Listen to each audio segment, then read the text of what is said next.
जय हिंद। आज के क्लास में हम लोग 12वीं कक्षा भूगोल विषय के जल संसाधन टॉपिक पर चर्चा करेंगे। जल संसाधन, ये जानेंगे कि जल क्या है या जल संसाधन का मतलब क्या होता है। तो आप जानते हैं कि जल जो जीवन का आधार है, जल जीवन का आधार है और जल का जो रासायनिक संकेत होता है H2O। जल जीवन का आधार है, जल को का रासायनिक नाम H2O है। मानव को ऑक्सीजन के बाद सबसे ज्यादा अगर किसी चीज की जरूरत है तो वह जल ही है। मतलब ऑक्सीजन के बाद इंसान की दूसरी सर्वाधिक महत्वपूर्ण आवश्यकता जल के है, क्योंकि हम जानते हैं कि जल के अभाव में जीवन की कल्पना संभव नहीं है।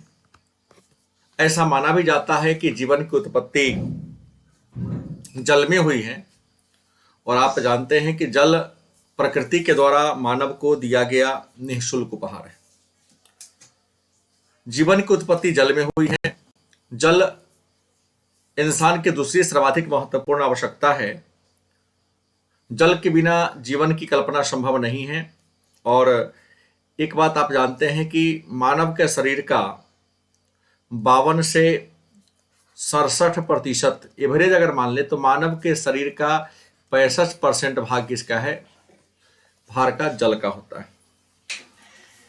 अगर संपूर्ण पृथ्वी की बात कर ले, संपूर्ण पृथ्वी की बात कर ले तो संपूर्ण पृथ्वी का अगर क्षेत्रफल अगर 100 मान ले तो इस 100% का 71% भाग जल है और 29% भाग क्या है? स्थल है। पृथ्वी का की कुल क्षेत्रफल को अगर हम 100 माने हैं तो इसके 100 का 71% भाग पर क्या है? जल है और 29% भाग पर क्या है? स्थल है। लेकिन 71% भाग पर जल है, लेकिन यह पीने लायक नहीं है। इस 71% अगर जल की बात करते 71% का 97.5% नमकीन जल है। 71% का 97.5% भाग नमकीन है और नमकीन जल कहाँ है? सागर और महासागर में। कहाँ है? सागर और महासागर में। शेष बचा लगभग 2.5% की बात करते हैं तो 2.5% जल क्या है? मीठा जल है, जो मानव के क्या है? पीने के लायक है। लेकिन 2.5% जो जल है, इस 2.5% जल का भी लगभग 78%, 2.5% का लगभग 78% हिमखंड के रूप में है। हिमखंड के रूप है जिसका हम उपयोग नहीं कर सकते। मानव को जितना जल की जरूरत है उसका मात्र 0.6% जल ही उपयोग इंसान कर पाता है। मानव को जितने जल की जरूरत है उसका मात्र 0.6% जल ही इंसान क्या कर पाता है? उपयोग कर पाता है। आज मानव की आबादी इतनी तीव्र गति से बढ़ती जा रही है कि इंसान को उसे जितना जल की जरूरत है, जितना पानी की जरूरत है, दिन प्रतिदिन उसका स्तर क्या होता है? घटता जा रहा है। अगर बात करें भारत और विश्व की तुलना करें तो भारत का क्षेत्रफल विश्व के कुल क्षेत्रफल का 2.45% है। विश्व के कुल क्षेत्रफल का 2.45% भारत का क्षेत्रफल है।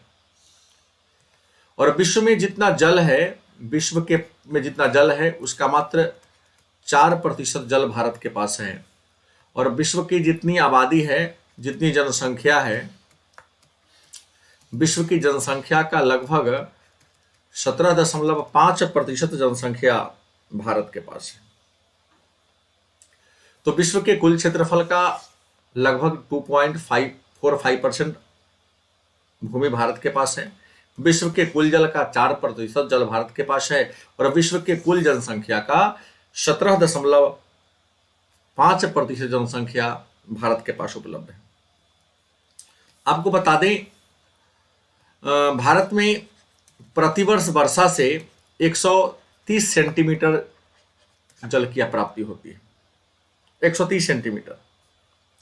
अगर इसको हम घन किलोमीटर में कह दें तो 4000 घन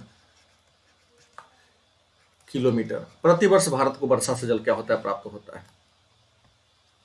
भारत में जल की मात्रा की उपलब्धता की बात कर ले तो 1869 घन मीटर भारत के पास क्या है, जल है।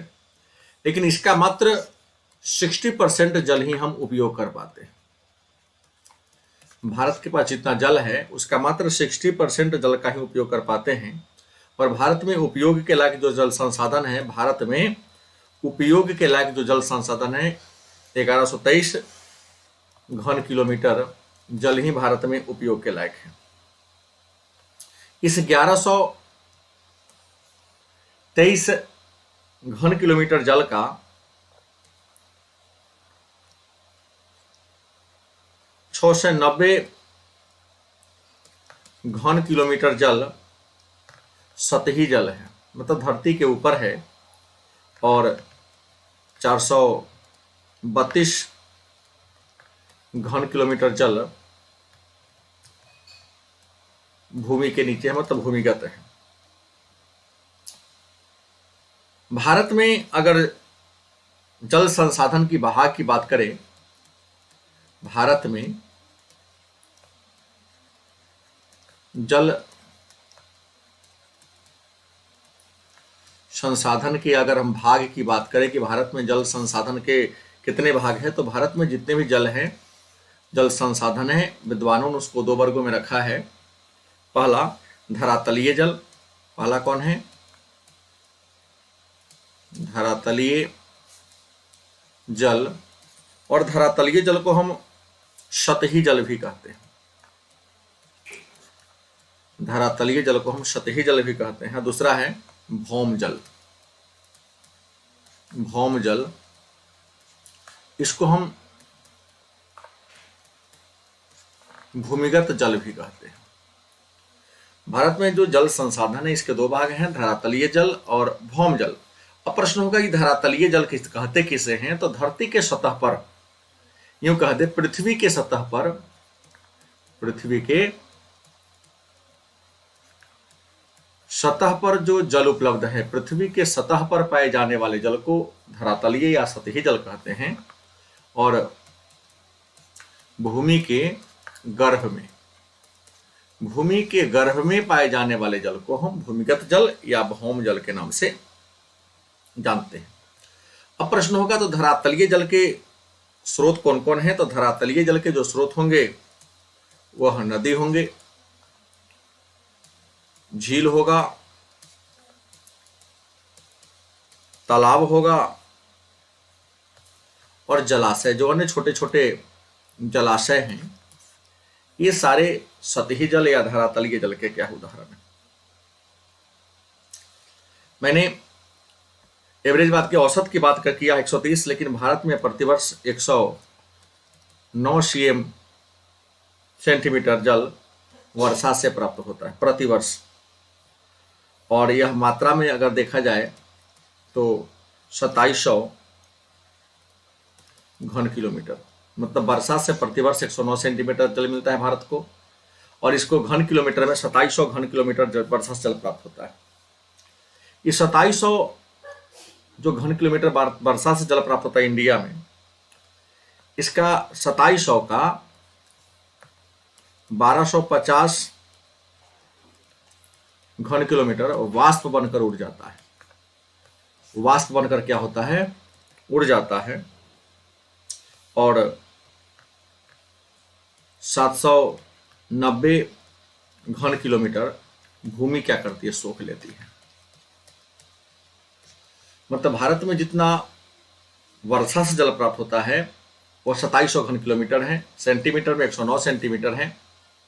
इस 2700 घन किलोमीटर जल का 1250 घन किलोमीटर वाष्प बनकर उड़ जाता है और मात्र 790 घन किलोमीटर जल ही भूमि के द्वारा सोख लिया जाता है। देश में नदियों की संख्या की बात करें कि भारत में नदी कितने हैं, भारत में अगर नदी की बात करें तो जिस नदी की लंबाई 1.6 किलोमीटर है, जिस नदी की लंबाई 1.6 किलोमीटर है, इस प्रकार के नदियों की संख्या 10,360 है। भारत में 1.6 किलोमीटर लंबी नदियों की संख्या 10,360 है। और इस नदियों में प्रवाहित जल की बात करें कि नदियों में जो प्रवाहित अगर जल की मात्रा की बात करें तो इन नदियों में प्रवाहित जल की मात्रा 1869 घन किलोमीटर है। लेकिन 1869 घन किलोमीटर का मात्र 690 घन किलोमीटर हम उपयोग कर पाते हैं, बाकी हम उपयोग नहीं कर पाते। भारत में कई बड़ी बड़ी नदियां हैं जैसा कि आप सभी जानते हैं, और भारत में बहने वाली सबसे लंबी नदी ब्रह्मपुत्र है। भारत में बहने वाली सबसे लंबी नदी ब्रह्मपुत्र है। और भारत की सबसे लंबी नदी कौन है? गंगा है। याद रखेंगे, भारत की सबसे लंबी नदी गंगा, लेकिन भारत में बहने वाली सबसे लंबी नदी ब्रह्मपुत्र है। और इसके अलावा एक और आता है सिंधु। तो भारत का कितना जल गंगा में है, कितना जल सिंधु में है और कितना जल ब्रह्मपुत्र में है? तो भारत का लगभग 30% जल ब्रह्मपुत्र नदी में है, 29% जल गंगा नदी में है और मात्र 4% इंडिया का जल सिंधु नदी में है। मतलब कुल अगर तीनों को मिला लिया जाए तो भारत में ब्रह्मपुत्र, गंगा और सिंधु, इन तीनों नदियों में कितना जल होता है? तो आप देख ले, 9 4 13 के 3 हाथ में 1, 1 3 4 2 6, मतलब 63%। देश का 63% जल ब्रह्मपुत्र, गंगा और सिंधु नदी में। शेष बच जाता है 37%, 100 माइनस 63, तो 37% अगर बात करें तो 37% जल दक्षिण भारत की नदियों में, जिसमें गोदावरी होगा, नर्मदा होगा, कृष्णा होगा, कावेरी होगा। उन नदियों में मात्र देश का 37%, मतलब 37% जल दक्षिण भारत की नदियों में क्या है? विद्यमान है। ये जान लिया। दूसरा, भौम जल की बात करें, मैंने ऊपर ही चर्चा किया कि भौम जल के बारे में चर्चा किया था। भौम जल मतलब भूमि के गर्भ में पाए जाने वाले जल को हम भौम जल कहते हैं। और भारत में भौम जल की उपलब्धता 1123 घन किलोमीटर, 1123 घन किलोमीटर भौम जल की क्या है? उपलब्धता है। इस भौम जल का 41% गंगा प्लस ब्रह्मपुत्र बेसिन में है। 41% जल गंगा और ब्रह्मपुत्र नदी में है। बाकी अन्य जो छोटी छोटी नदियां हैं उसमें देखने को मिलती है। अब प्रश्न है कि भारत में किस नदी के जल का उपयोग सबसे अधिक होता है? भारत में तो अनेक सारी नदियां हैं, तो किस नदी के जल का उपयोग सबसे ज्यादा होता है? किस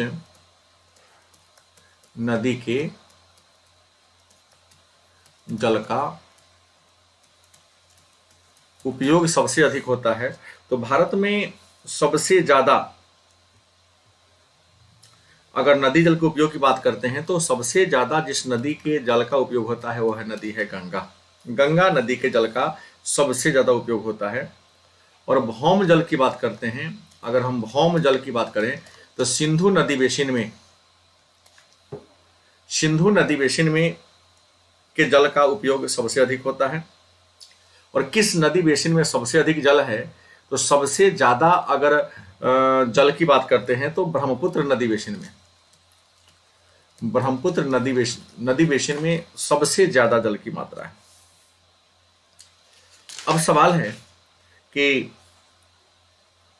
जल मानव के लिए महत्वपूर्ण है। अगर आपसे प्रश्न कर दे कि जल का उपयोग क्या है, जल का उपयोग क्या है, या जल का हम किन किन कार्यों में, किन किन क्षेत्रों में उपयोग करते हैं, तो जल के उपयोग की बात करते हैं तो सबसे पहले हम बात करते हैं घरेलू सेक्टर में, घरेलू क्षेत्र में जल का उपयोग होता है। दूसरा, औद्योगिक क्षेत्र में होता है। औद्योगिक क्षेत्र में होता है, और तीसरा कृषि क्षेत्र में होता है। तो जल का उपयोग कहाँ कहाँ होता है? तो जल का उपयोग घरेलू क्षेत्र में होता है, कृषि क्षेत्र में होता है और औद्योगिक क्षेत्र में होता है।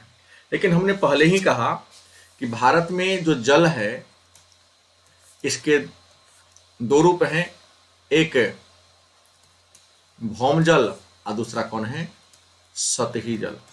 भूमि के नीचे पाए जाने वाले जल को भौम जल कहते हैं और धरती के सतह पर पाए जाने वाले जल को हम सतही जल कहते हैं।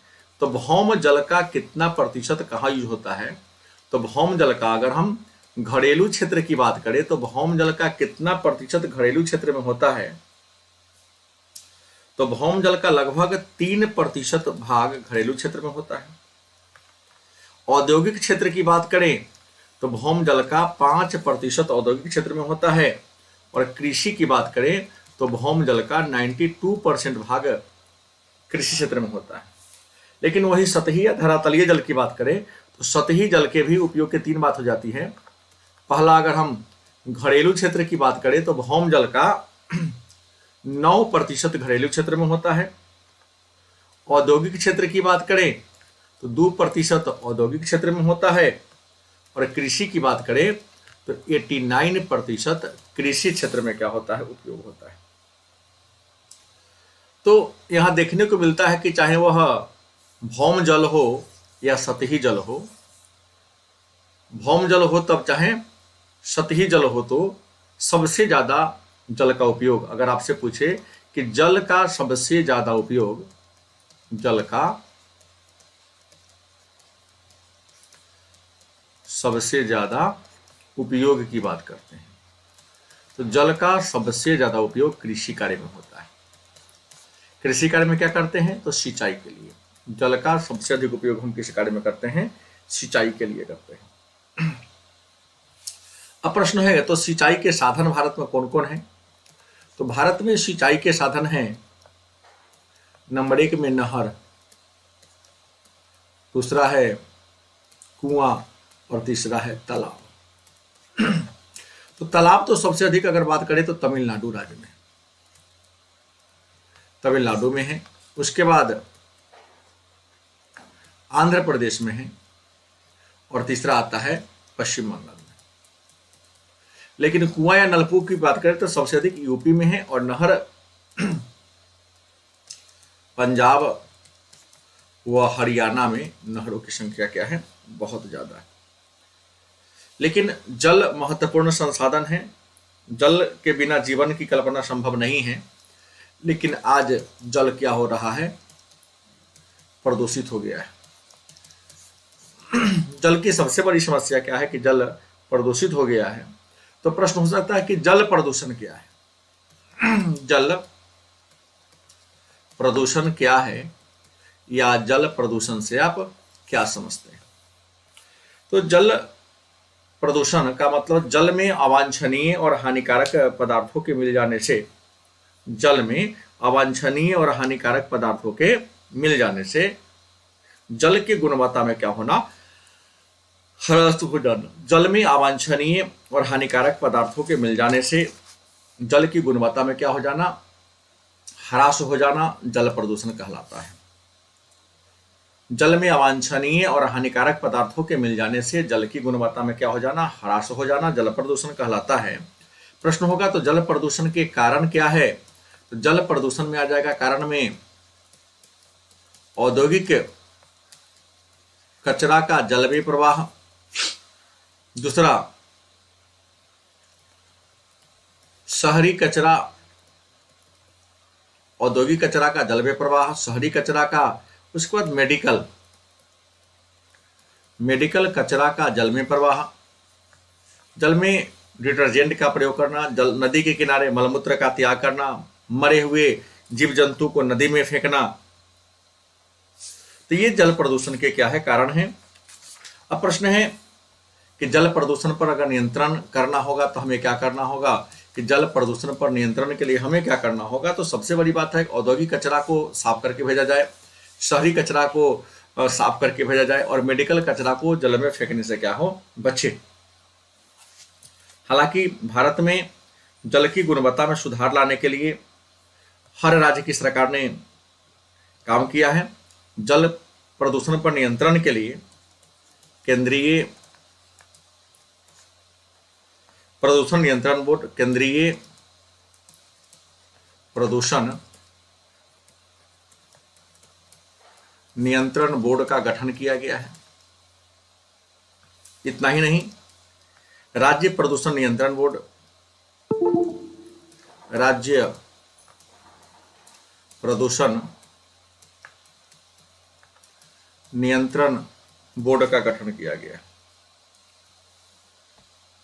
और यह जल प्रदूषण पर रोक लगाने का क्या करती है, काम करती है। और जल प्रदूषण पर नियंत्रण करने के लिए 1974 में प्रदूषण निवारण और नियंत्रण अधिनियम बना था। प्रदूषण निवारण नियंत्रण अधिनियम बना था।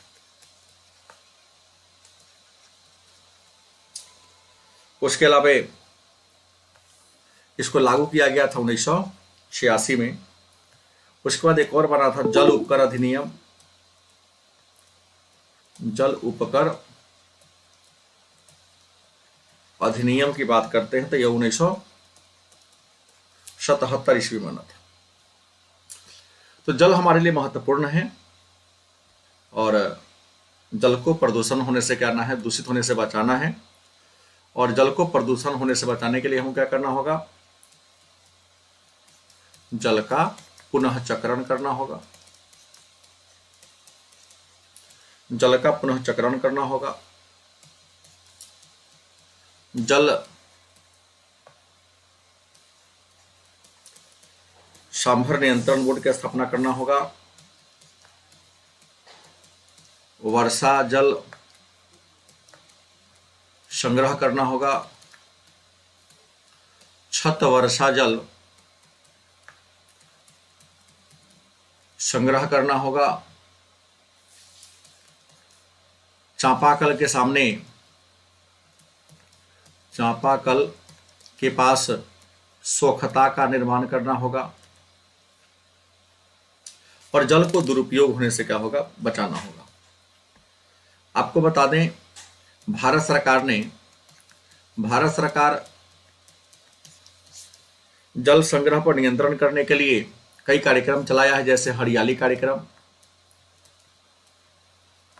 जल संरक्षण के लिए हरियाली कार्यक्रम को अपनाया है। नीरू मीरू कार्यक्रम आंध्र प्रदेश में चल रहा है। और आवारी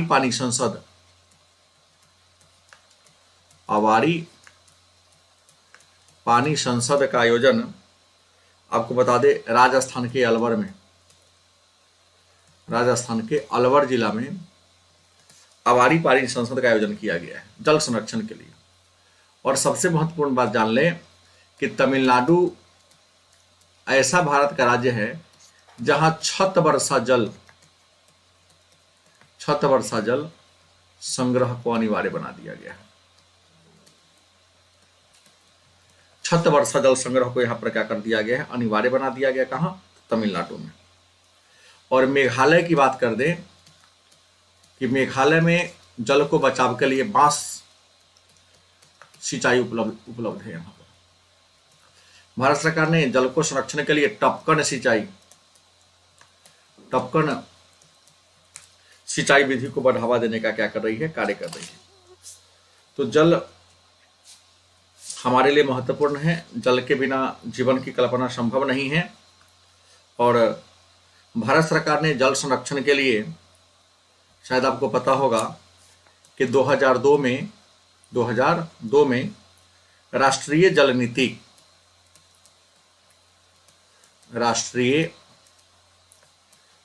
नीति की घोषणा किया था। और राष्ट्रीय जल नीति जो 2002 में आया था, इसकी कई सारी विशेषता थी। पहली की सिंचाई के लिए बहुउद्देशीय परियोजना का निर्माण करना, पीने के लिए और उसी बहुउद्देशीय परियोजना पीने के जल को घटक के रूप में शामिल करना, मानव को स्वच्छ पेयजल की उपलब्ध कराना, भूमिगत जल का जो शोषण हो रहा है, दोहन हो रहा है, उसको बचाना, सतही जल की गुणवत्ता को क्या करना, बनाना, विभिन्न प्रकार के प्रयासों के द्वारा जल की उपयोग क्षमता, कार्य क्षमता को सुधारना, जल को एक दुर्लभ संसाधन के रूप में विकसित करना, जल संरक्षण के प्रति लोगों में राष्ट्रीय चेतना की भावना को जगाना, शिक्षा और विभिन्न प्रकार के कार्यक्रमों के माध्यम से लोगों में जल संरक्षण के प्रति बढ़ावा देना। तो राष्ट्रीय जल नीति जो 2002 में आई थी, इसका उद्देश्य था जल के प्रति चेतना जगाना, जल को प्रदूषण होने से बचाना, जल की गुणवत्ता में सुधार लाना और भूमिगत जल के शोषण होने से क्या करना, बचाना, और सभी लोगों को स्वच्छ पेयजल क्या करना, उपलब्ध कराना। तो आज के क्लास में इतना ही।